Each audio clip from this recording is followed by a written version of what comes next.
In this week in MMA, we're going to go through a great weekend recap. We're also going to go through what's known as the Twitter Purge and preview the week that is in MMA. So, let's get into it.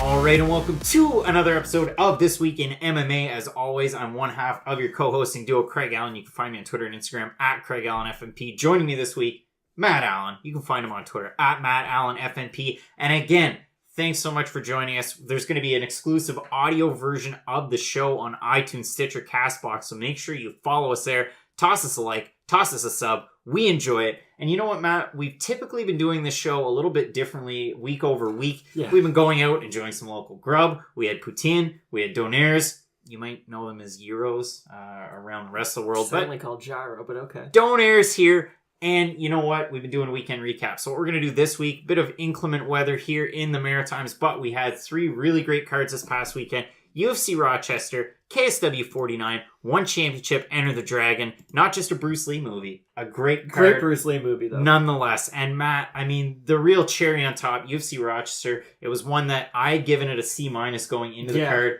You had given it C-, you know, we were kind of debating. Name-wise, it wasn't a great card, but I think we both agree excitement-wise, it more than delivered. It was for sure. It was a great card. So I think it would be more than fair. And one of the bigger cards that had major MMA ramifications as far as the sport is concerned is actually one championship. Oh, yeah. And, you know, just going back and looking back at what we've been able to accomplish with Fight Night Picks, a guy that we've had on a couple of different times, one of the biggest prospects in all of MMA, Gary Tonin. So look back in the Fight Night Picks anthology, find those interviews there. We've had really great in-depth conversations with him, but what a performance he had on Saturday. Yeah, he went out there and he ripped man's knee apart pretty much. I mean, it took 55 seconds. That's all it was. He went for like a single leg takedown, kind of ran with it a little bit, got close to the ropes, then just pulled guard, and then got him in that amazing heel hook. So it was just a phenomenal performance, and it's nice to see Tony get all these quick finishes too, because it just means that he can fight so much more often and keep on developing his skills with actual like in cage and or ring time. Yeah, so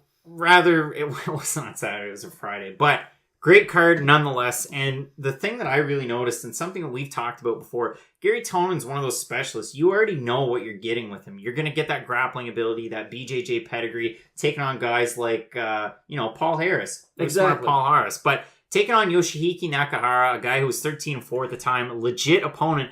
And that's another thing, kind of moving forward with this card. One championship isn't just putting the ball on the tee and, letting these former UFC guys and big international stars just hit home runs. They're giving Gary Tonin tough opponents. He's running through these guys. He is. And I mean, there are names on this card, like, of course, in kickboxing, you've got Brown Penis fighting. But at the same time, Sage Northcutt taking on a guy in Cosmo Alessandre. I told you so.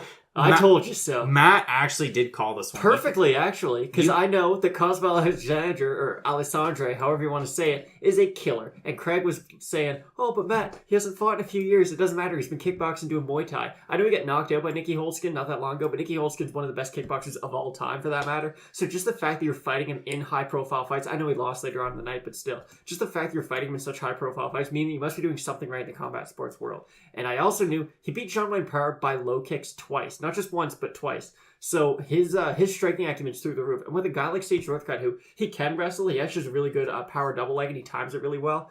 He's mainly a striker. So you knew that this fight primarily was going to take place on the feet. And just when it comes to striking experience, one guy has about 90 kickboxing fights. The other guy has 11 MMA fights, I think. So I thought it was a really big mismatch. I was kind of right. Sage's face got broke into about 30 different pieces, and it looked terrible. But great performance by Cosmo. Yeah, Cosmo Alessandre, I mean, definitely rose his stock as far as MMA is concerned. If you actually look at his record, big fan of MMA, you'll know that he lost his pro debut and since then undefeated. So he's really been doing something right as far as that's concerned. He also had Jihei Eustaquio getting a win on that card, somebody that we had talked about. And the last thing about the Cosmo Sage fight, a lot of people were coming out saying that Sage doesn't have a good chin, and I don't think he does have a great chin. That punch would have knocked out a horse. It doesn't really matter. If you throw an overhand right with full power, like with a crow hop into it, and someone's moving into that punch, it could have been Mark Hunt, and he was probably going to go down, so... Yeah, I mean, can't disagree with you there. And in your main event, you had Shinya Aoki, first time defending that one championship belt, going up against Christian Lee. Christian Lee crisp striking. Survived their submissions, though. Survived the submissions. He got Aoki kind of back up against the ropes and just drove right in. Landed quite a few shots. A lot of glancing shots at that point, too. But fight was over. He got the win. So, you know, you've got brother-sister champions there. I think that's probably what the promotion was kind of hoping for. You know, Shinya Aoki's it was kind of a win-win, though. Exactly. Yeah, Shinya Aoki's a big international star, of course, but Christian Lee finally getting the win. A guy who lost a fight, dumping a guy on his head due to an illegal throw. Something that's absolutely insane. We might get Shinya versus Eddie Alvarez, and I would like that very much. Yeah, I mean, I think that's what the people want to see. That's a people's main event for one championship, and hopefully we get to see that maybe later on this summer. But another one of the big cards that actually did happen on Saturday, you had KSW 49. It was a fun one. There were a lot of really big fights on this card. We hyped it up quite a bit. One of the bigger ones was Erko Yoon, first round knockout over Akap Zostak. That was a really big one. I know social media kind of went nuts over it. Norman Park with a decisive win. Oh, yeah, he looked great. He looked great over Artur Savinsky. I know in Park's last fight, there was kind of some bad blood. It was a really close decision. I was actually surprised that he had won that fight, but he looked great. Damian Grabowski coming back to KSW. He also looked great. Got a second round TKO win over Carol Badorf, the former promotional heavyweight champ. In the co-main, Scott Askham drove over Michael Materla, a guy who we talked about had a UFC contract on the table, said no dice. I want to stick around with KSW. And you know what? Credit where credit's due. KSW sells itself. Real talk here. Great events. They pack stadiums. If it's in Poland, if it's in the UK, anywhere in Europe. It's the European Pride FC. They do a great job. Peter Carroll sold this fight to international MMA fans and European MMA fans. So kudos to Peter. I know he's a huge fan of KSW and some of those other bigger promotions, ACA. I know he pays a lot of attention to it. And since joining MMA fighting in a bigger capacity, I know with the A side, with different things that he's been doing lately, his star has been rising. So great job to Peter Carroll. In the other big fight on this card, Roberto Soldic. When's this guy going to sign the UFC? Hopefully soon. He is so good. Like, we're talking about guys hitting like trucks. This guy might have the toughest hooks in all of MMA. Yeah. He's like... It's like prime Melvin Manhoof almost. Prime, yeah, or Roy Jones Jr. in MMA. Like, this guy throws so damn hard. And he looked great over the weekend. He could have also maybe used an MMA fighter who fights MMA. Yeah, I mean, that's true. But you know what? Held on to his belt. Looked great. Maybe we get to see a Dricus du Plessis fight. Again, a trilogy. Maybe you need a tune-up for du Plessis who's been out due to injury. Who knows? So, biggest card on the weekend. We'll spend a little bit of time here. I know it's been beaten into a pulp, but a great card. We cover the prelims with our live event companion. If you want to head back, you want to watch that, it is here on YouTube. But man, what a great card. So we talked about it from the outset. We gave it a C- to start. Looking back on this card, I'm not going to give it an A. B+. I think a B+ is fair. So this is a really fun card. It was top to bottom too. I mean, the first, I think 5 fights were all finishes. And then it just, even the decisions like Sajari Eubanks versus Aspen Ladner, that one fight of the night, that was a phenomenal fight. Really back and forth. Really just top to bottom. Great card. So, you know, we've been kind of throwing ideas around in our head here. Julio Arce, Julian Erosa. Kind of tough for Julian Erosa. He's had 2 tough stints in the UFC. Yeah, he really has. And it's probably the last of his second one. But Julio Arce, the stock definitely rose. A guy coming from the first season of the Contender Series. Crazy head kick knockout. First one of his career. Violent. Surprised that he didn't get a performance of the night bonus. I mean, they were given out and they did make some sense. Like we said, a B+ type of card. There's going to be a lot of great fights and all those finishes too. Zach Cummins looked really good against Trevin Giles. He had Ed Herman getting a crazy win over Patrick Cummins. Patrick Cummins, when he gets rocked, he reacts so much differently than any other fighter I've ever seen in my life. Like, he gets very Travis Brown, like baby deer legs, and then he just kind of wobbles back. It's very odd the way that he gets rocked, but I don't want to say that's it for Patrick Cummins, but it could be. Yeah, I mean, it's really tough. Like, doesn't have an extensive professional MMA record. He's an older guy. He's not getting better. Yeah, I mean, it's a tough one there. A good guy, you know, to have as a coach. Sure he is, but... Great wrestling coach, but yeah, it's kind so of... it's Ray Longo. I don't want to see him fight in MMA. Kind of a tough spot there. Grant Dawson, good win over Mike Trezano. Yeah, he looked great. Then you look at arguably the weekend's breakout star, Michel Pereira. We talked about him. I mean, 4-1 with 2 no contests in 2018. He's batshit insane. Yeah, the guy's crazy. He really is. I mean, he jumped off the cage 9 times, and before he even got into the cage, he was bawling his eyes out the whole walkout. And then as they're like putting Vaseline on his face, he seemed like he was okay, and then he cried some more once he got into the cage. And so then he did a somersault, and then he did the Johnny Walker. You know, he did a little bit of breakdancing, as Joe Martinez called his name. He did 2 Showtime setups off the cage. He did 1 Rolling Thunder, 1 Flying Knee, and a straight that just knocked out poor Danny Roberts. It was insane. A lot of people want to see him fight tough competition. Danny Roberts pretty tough, like UFC debut. He's not though. UFC debut. Stop with Danny Roberts being this world beater. He's okay at best. For a UFC debut, it was a pretty difficult I'm pretty sure fight. Vicente Luque and Derek Krantz is a much harder UFC debut. Yeah, I mean, I would say Danny Roberts versus Derek Krantz. That's tough. But I mean, Vicente Luque, you know, a guy who's ranked, taking on Derek Krantz, a champ in another organization who, you know, they needed somebody on short notice, and hey, they had all that footage from looking for a fight. Did. So he was here we go. One day later, we'll put Derek Krantz in this, and everybody's gonna know who he is, right? He got hit with 2 punches, got dropped, and then got hit 19 times. But Michel Pereira, a lot of people want to see his star rise. They think it's the second coming of Johnny Walker. Johnny Walker, super, so hot right now. So why not sell Pereira to the masses? He did a great job. He did. And if we move forward, I mean, it's a good main card. Some of these fights, I mean, Charles Oliveira, really surprised that he ended up with a knockout. Like, who would have thought that? He looked great start to finish, and it wasn't just like he caught him with a lucky shot. I mean, he was lighting Nick Lentz up on the feet that whole first round. Nick Lentz got a takedown early on, and then about 2 seconds into it, Oliveira swept him, got on top, hit him with some elbows. And just the way that Oliveira can float on top of people, he's never in like a stagnant position. He's always going from half guard to side control, elbow, going to try and pass into the other side. Like, it's phenomenal the way that he works on the ground. And then eventually Nick Lentz did that kind of lazy body kick that Oliveira caught, hit him with the straight right, and put him out. It was a phenomenal performance from a guy who we really mainly only see the jiu-jitsu side of his game. But when he puts everything together, he's one of these guys who he could definitely, skill for skill, he's as good as anybody in the world. It's just a matter of putting it all together. We talk about guys like this all the time. You see Gilbert Burns is a prime example. You see Vicente Luque at one point.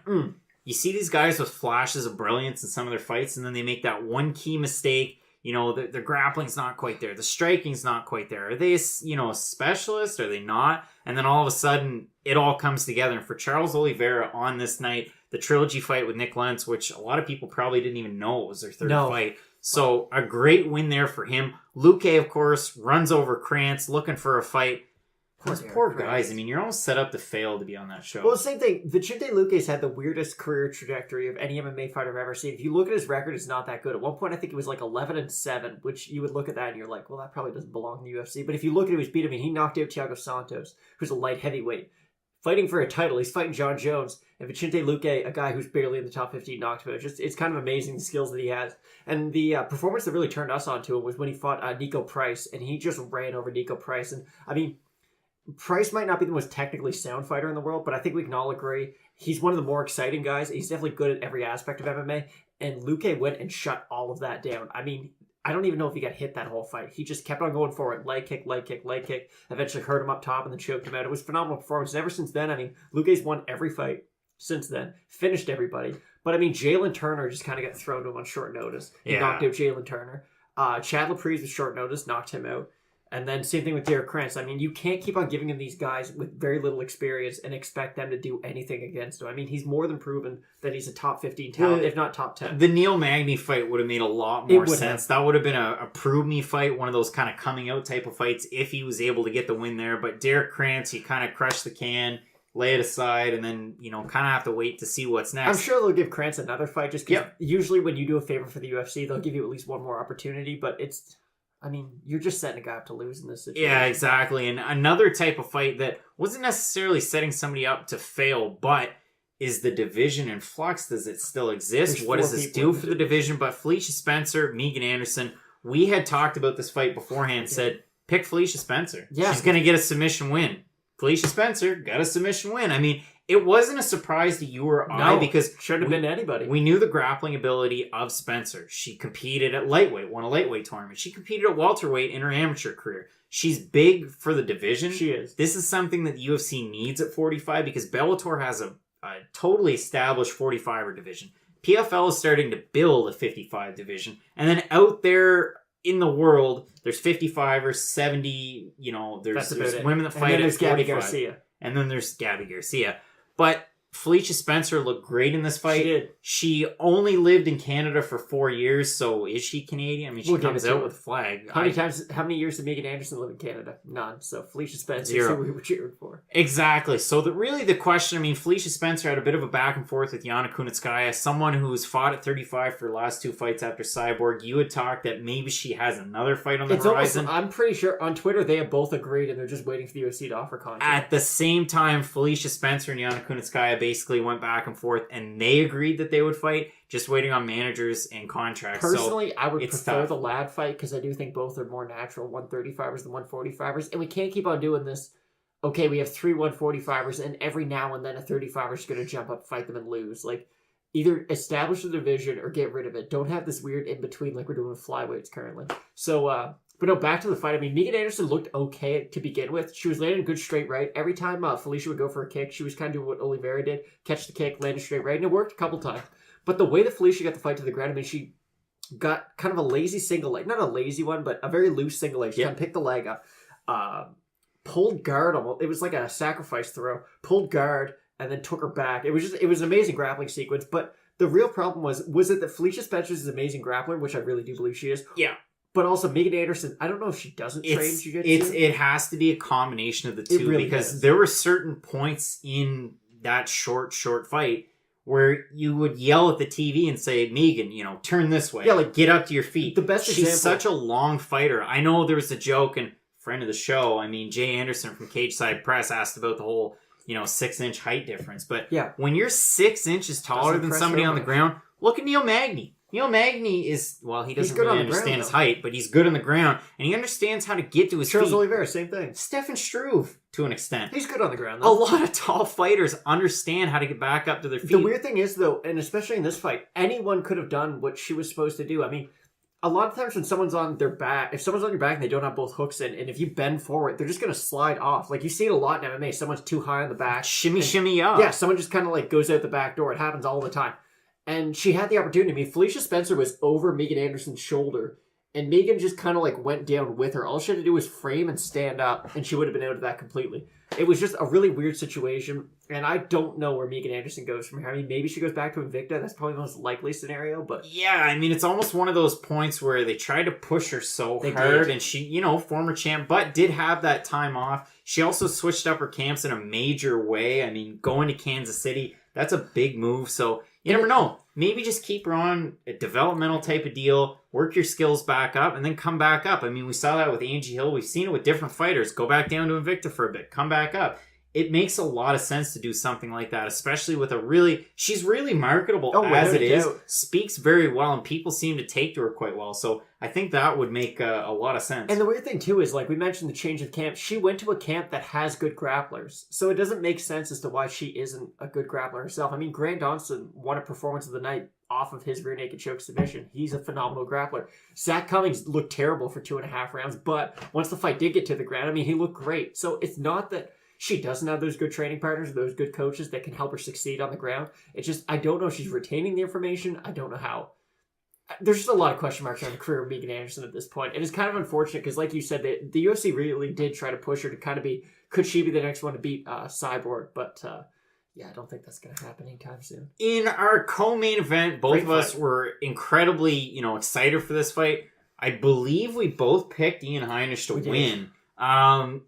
I was incredibly nervous. This was one of those ones, Matt, correct me which fighter it was. It was Luis Smolka. This is one of those pucker your butt type of fights where I don't need to say that. You watch it and you're so nervous. I've never been so nervous watching a fight because Ian Heinisch got in so many tricky spots where he had Antonio Carlos Jr. on his back. Multiple. Totally backpack, body lock, everything. And then he just did, and, there's a correct term for it, but basically again, a shimmy ya rolling thunder out of it. Not a rolling thunder. It's No.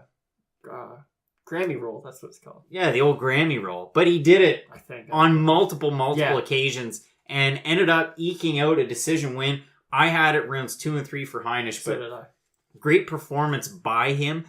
Also, closer to the end of the fight, he got a takedown of his own and stayed on top. All he had to do, like a smart fighter would, don't change positions. Stay heavy on top. Press him up against the cage where he can't get back up. No. It's not that he can't get back up. It's that by that point in the fight, Ian Heinisch has showed more heart than Antonio Carlos Jr. Antonio Carlos Jr. can get up from that position, but after 3 grueling rounds with Ian Heinisch, he just can't. It's more of a cardio thing than a skill thing. I think Antonio Carlos Jr. for the most part is probably more skilled than Ian Heinisch. I just don't think he has more heart. I don't think his cardio is at the same level. We've seen Ian Heinisch in he's only had 2 UFC fights. He's probably going to be in the top 15. I don't know if they've updated the rankings as of right now, but by the time that they do, he should be in the top 15.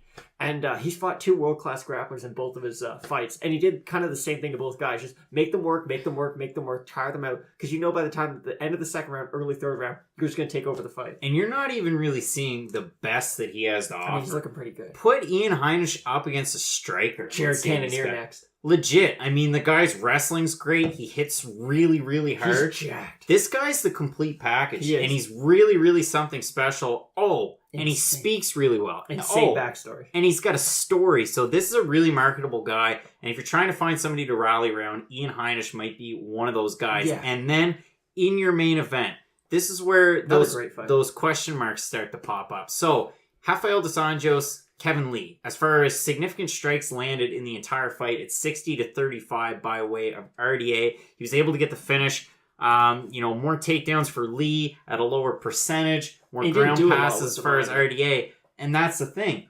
What's next for Kevin Lee? And this was a tough conversation to have. Everybody's been having it so far from this past weekend into this week.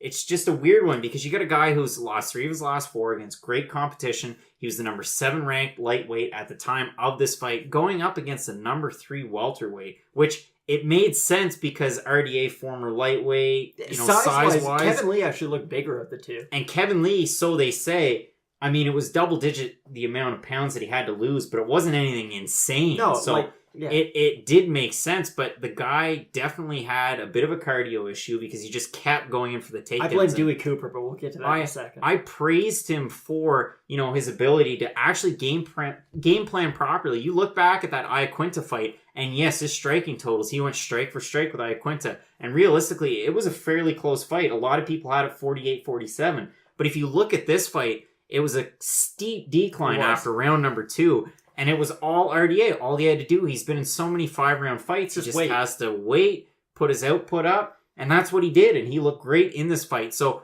first question is, what's next for Kevin Lee? Do you think he's going to stick around at 70? Do you think he goes back down to 55? Does he wait for 5 or 6 years until they have a 65 division, which won't happen? So if I'm Kevin Lee, if I do move back down to lightweight, here's the problem with Kevin Lee. He's kind of at that point where you're famous enough that you're not ever going to get an easy fight again. And that sucks. But I really do think Kevin Lee has championship potential. If you look at all of his performances, I mean, he's a phenomenal wrestler. He's a really good back taker, though, and I feel like that's what a lot of people miss in this fight. RDA loses to pressure wrestlers. Kevin Lee is not really a pressure wrestler. He goes for it to seek the takedown, but once he gets the takedown, he just tries to get to your back constantly. He's a back taker. He's not like a guy like Kamaru Usman, who we've seen RDA have trouble with, who, when he takes you down, you're just not getting back up. He's not going to give up a position. He's not going to make a silly mistake on the ground. He's just going to stay on top of you and beat the brakes off you, and that's what we saw. But with Kevin Lee, he's going to try to get you down and move position. The weird thing in this fight, at least, that I thought was, Kevin Lee just went for takedowns with no plan afterwards. Yeah. It was more, I just want to avoid the stand-up. I'm going to shoot in for a takedown. You could do that if you are a guy like Kamaru Usman, who you're almost like, you're 10 for 10 with your takedowns.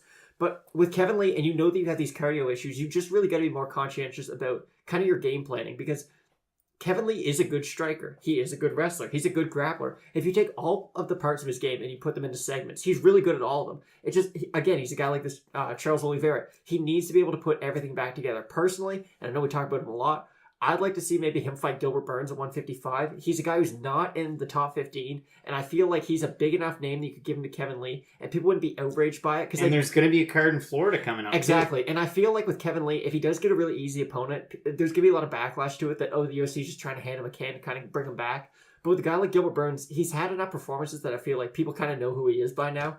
And he's not inside the top 15, so it might not be as tough of a fight as, let's say, an Islam Makhachev, but it's still a guy who people know. So Gilbert Burns would be my pick for sure if he goes back down to 155. Maybe Alexander Hernandez, that could be a really fun fight. Just like another one of these prospects we can kind of get back on track with. It's tough because there's a lot of fighters that do the whole 55-70 thing and have a lot of success. Nate Diaz, Donald Cerrone, Jorge Masvidal, Anthony Pettis. There's a lot of them. So for me, I think he should stick at 70. Two of the names that I had talked about on the Loudmouth MMA podcast between the links last night, Jake Matthews. A rematch between these guys. Jake Matthews fought Kevin Lee, the Ultimate Fighter Season 23 finale back in 2016. It was at 155. Kevin Lee ended up with a TKO win in the first round. Matthews has looked good at 70. Kevin Lee, though. He just lost. He did just lose. It was a split. No, he got choked out by... Anthony Rocco Martin. Before that... He looked terrible in that fight, Before that, he looked good. And Kevin Lee on a bit of a decline, so maybe that's a fight that you make. The other fight that's a silly fight, personally. Don't talk about my mom. Michael Chiesa. I also think that's a super, super marketable fight. You can play off their old stuff, which they did in this RDA Kevin Lee fight. They just replayed a bunch of old footage to try and sell this fight, and they hardly even used any of Rafael dos Anjos, which was ridiculous. Yeah, it did make a lot of sense, but I understand where you're coming from with those. Personally, if he does stay at 170, I'd like to see maybe like a Jeff Neal character, just a guy who, again, they're not in the top 15, but they're just on the bridge. Because right now, we don't really know where Kevin Lee belongs. That's the big problem. He was a prospect. He was on his way to the stars, but the rocket kind of ran out of fuel. Don't get it twisted. I mean, Kevin Lee, he's a great fighter. Kick our ass. He speaks so well. Like, he's a top, I don't know, a top 15 he's lightweight. He's definitely top 15. We just don't know where in the top 15 Exactly. I mean, he was 7, but he's a top 15 he was lightweight. 4 at one point. Yeah, exactly. In welterweight, yeah, he could be ranked. I don't know. Exactly. I mean, possibly. But it's so tough to tell with a guy like this. And then you put him up against a number 3 ranked welterweight, like a guy who's fought for a belt at 70 before. Yeah, RDA is not an easy fight for anybody in the world. Matchmaking, yeah, okay, these guys were both lightweights, but it's kind of silly. And it was a competitive fight. Like, we're not going to say RDA just ran over Kevin Lee. I mean, he did his game plan, which, I don't know. Kevin Lee didn't look bad. It's just, we don't know where he belongs anymore. Another great fight, Brian Barberena. I think that would be a lot of fun. Yeah, that was the name. A guy with great takedown defense. He's exciting. Fans really like him, especially coming off his last fight. With Luke. Exactly. A fight of the year contender. Maybe a guy like Brian Barberena. It just... Exactly. There's a lot of question marks about Kevin Lee. Personally, I just like to see him take like 8 or 9 months off. He's been fairly active throughout his career, especially as of late. So I'd like it if you just take a little time off, let your skills develop, maybe go to different camps too, not switch your camp permanently, but just try to get different looks for different places. And that's a really tough one too, because this is a guy that moved his entire family from Detroit to Las Vegas. I mean, he's there with his brother Keith Lee, also a professional fighter. You're spending a lot of time in just Vegas, so it'll be interesting to see what happens. I want to see this unfold in the right way and really wish Kevin Lee nothing but the best because, man, speaks super well and he is a really good fighter. I just hope he doesn't fight Cosmo Alexander's next fight, personally. Yeah, Cosmo Alexander, that's where dreams go to die. It really is. But the other half of this main event, the guy that we're not talking about, Rafael dos Anjos. So there was a graphic put up by UFC Canada, and listen, I have to fly the flag here.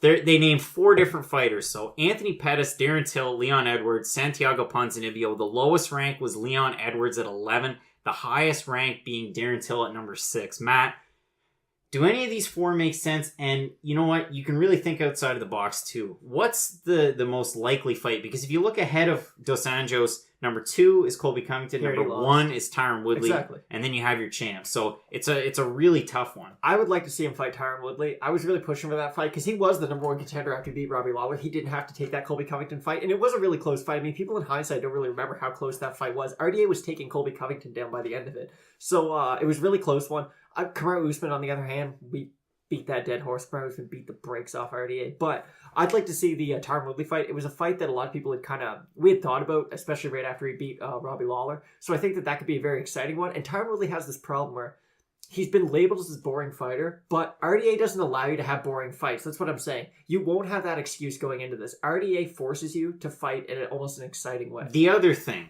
people on the internet, all of these people on the internet that say, "Oh, Tyron Woodley ducking fights. Oh man, this guy, he's just hurt. Give it a rest." But I don't think a lot of people are saying he's ducking Robbie Lawler. The fact of the matter is, you've got Dos Anjos, a guy who former lightweight champ. Oh, he ducked Connor. Well, broke his foot. But okay. At 70, I think the fight that makes the most sense. You don't want to put him up against one of these behemoth 170 guys. Till doesn't make sense. Ponzinibbio doesn't make sense. I think he beats Till though.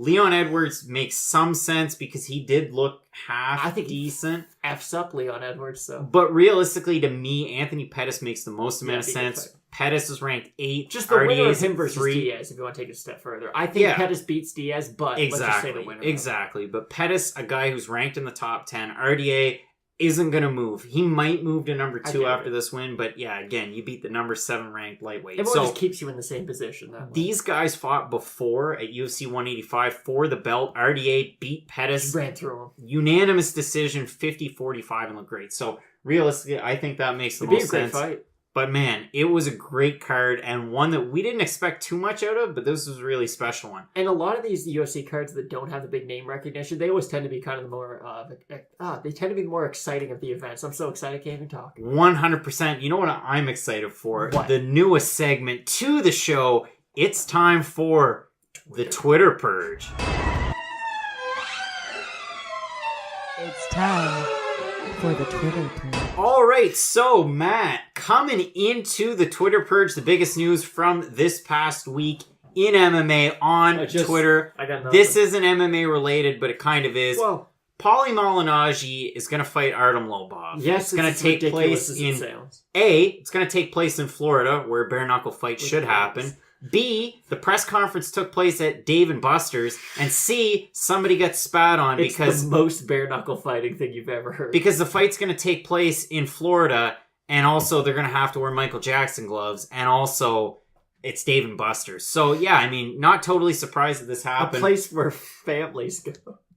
Realistically, and I can't say it. Well, you know what? This is boxing, so it's kind of chintzy subject, but who in the hell is picking Artem Lobov to win this fight? Conor McGregor nut riders, and that's about it. There's so many people who are like, oh, but he lands on Conor in the training room. I don't care. Artem Lobov is a subpar MMA fighter. He's very exciting to watch. He beat a grappler in bare knuckle. Yes, he's very exciting to watch. He has a granite chin. But when it comes to skills, he is lacking in most. I think Paulie Malignaggi, unless he doesn't take this fight seriously at all, is going to F Artem Lobov up so badly his corner's going to have to throw in the towel.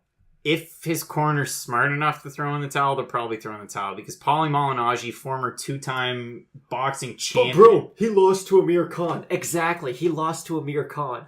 Yeah, I mean, Amir Khan's pretty legit. And one of the stories that we already talked about, but Sage Northcutt, that right there. That's a lot of damage. That's the follow-up. And Phil Swift would say, yeah, that's a lot of damage. Sage Northcutt, not doing all that great. There was another video. He's got a thumbs up. Yeah, I mean, he does have a thumbs up, but multiple facial fractures and wishing nothing but the best for Listen, we give Sage a lot of flack. I guess I do. I shouldn't say we. But no, he's got a very bright future. I'm sure he's a perfectly nice guy. He's probably a little too nice, for being honest. And I'm sure he's got a bright future in MMA. That's a really hard thing for anyone to go through. Whether you like the guy or dislike the guy, I mean, that's just a terrible injury. Uriah Faber described it on MMA Fighting, or not MMA Fighting, Ariel's show on ESPN, that Sage's face was basically splintered in 30 pieces, and doctors had to remove bone fragments from his face. That sounds terrible, and he had to live through it. So. After the fight, so after it happens, falls on his face, he gets up, he's shaking hands with, Alessandre's corner people. Team Alpha Males. They were very respectful afterwards. Both the thing that might have lost in the fight is I feel like they didn't have an adequate supply of hair gel in Asia for Sage. And he had that kind of poof going. So you got to watch out for that. You don't need the papka when you're trying to fight in Asia. You need the slick back, gelled look. You took that a weird place, so let's continue. So one of the other big news items this past week, and I know it was mentioned May 13th, Brett Okamoto was the first one to tweet at the fact that the UFC was looking at targeting Max Holloway versus Frankie Edgar. Alexander Volkanovski, the guy who probably has the most to say on this subject, definitely coming off a huge win over Jose Aldo, is pretty pissed about the whole thing. Can you blame him? Well, realistically, I mean, Alexander Volkanovski had the foot infection that kind of He got the dengue all of a sudden. He got the Spanish flu like Joel Embiid. So he's going to be off for a while.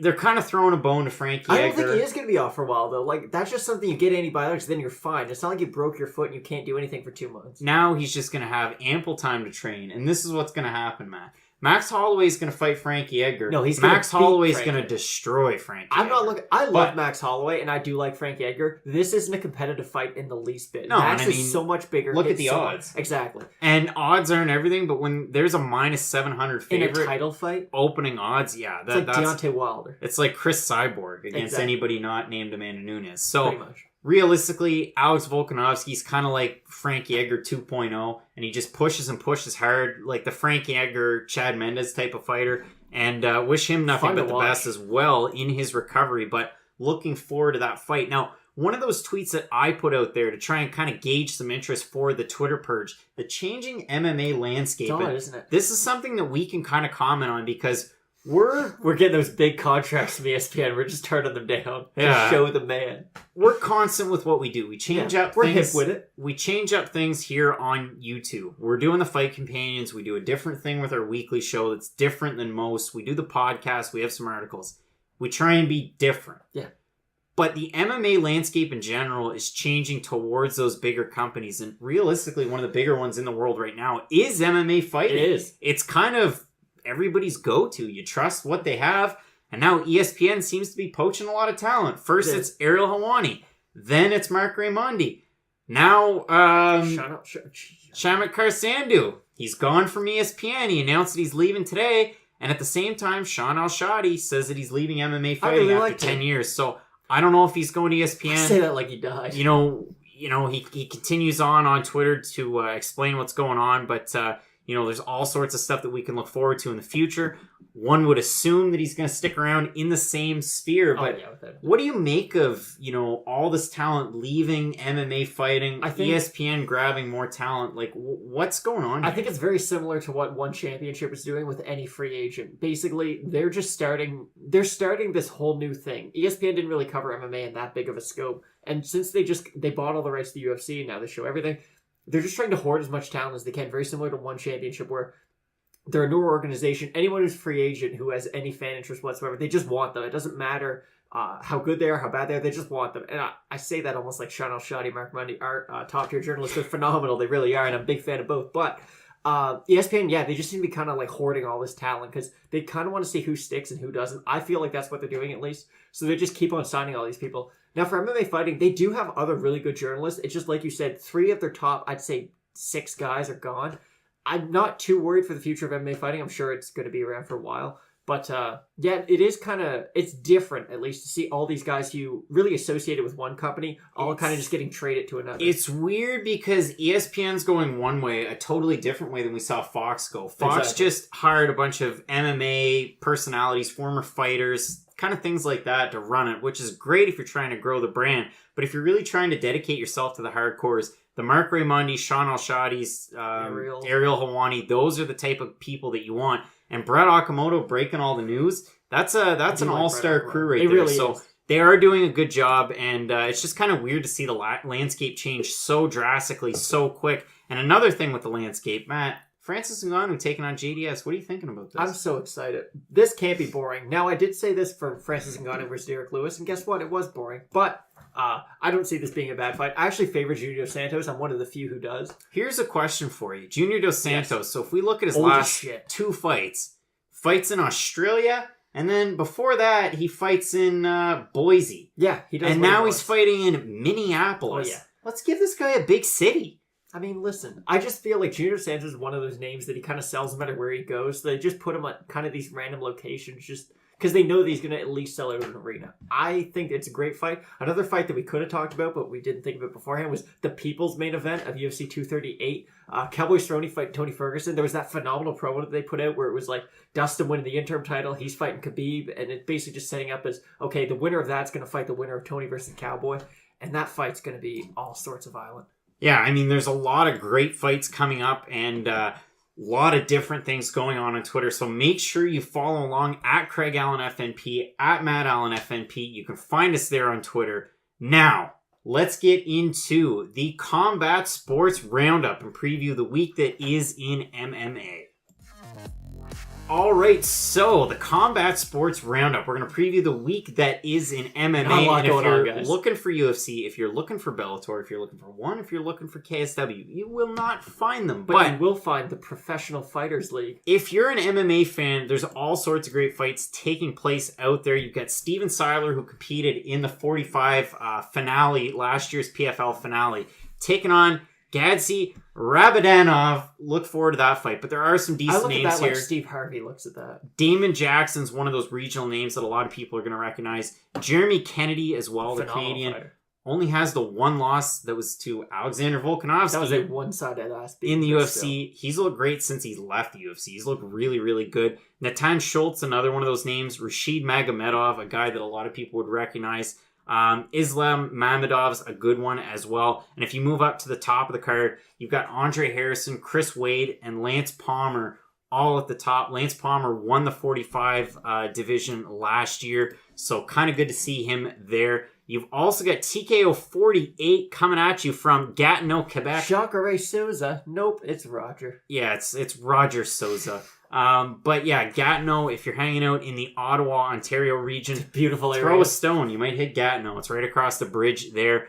You look at the records, maybe not some great fights there, but at the very top, Taylor Lapalus is a name that sticks out. You're also going to want to watch out for Jesse Arnett. He's one of those guys that, he did lose his last fight, but at 15-5, he's one of those fighters that a lot of people talked about as possibly getting a shot on Contender Series, maybe getting called up to the UFC at some point, so watch out for that one. You've also got LFA 67 taking place. Some decent names on there. I know some people might recognize Daniel James, Patrick Martin, and Jaleel Willis from that card. We're talking Canadian MMA. You've got Unified 37 coming at you from Alberta. Really going deep for that one. It's not going to be in Edmonton because they don't like combat sports anymore. Well, But they're just not allowed to have them. two big names on this card, and I'm not joking Rest in peace, whatsoever. Tim Hague.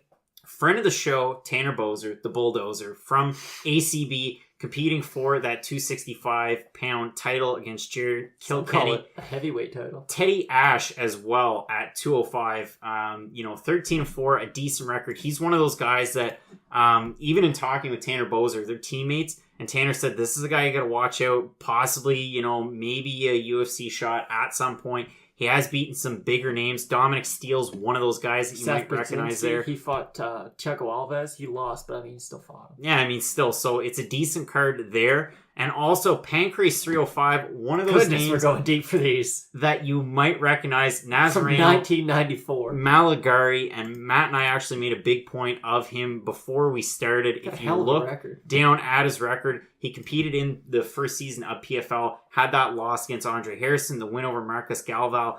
Matt, you brought up, his UFC loss coming off the Ultimate Fighter. Joaquim Silva. Season 4 Brazil, a loss to Joaquim Silva. The UFC saw enough off that split decision loss and they let him go. But some decent fights this weekend, some stuff that you should pay attention for sure.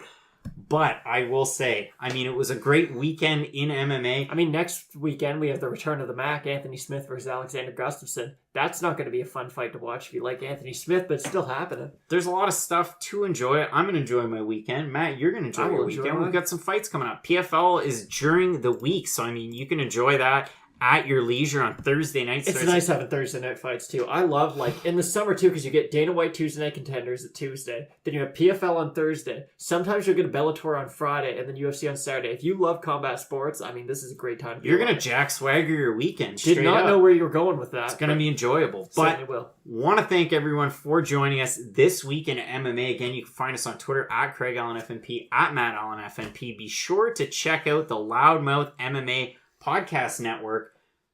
Between the links, check that podcast out. I can say now at this point, you've got a winner in Fight Night Picks. So check it out there. Give us a sub. Give us a like here on YouTube. We really enjoy interacting with everybody. So hopefully you have a good week, and we'll be back again next week with another episode of This Week in MMA.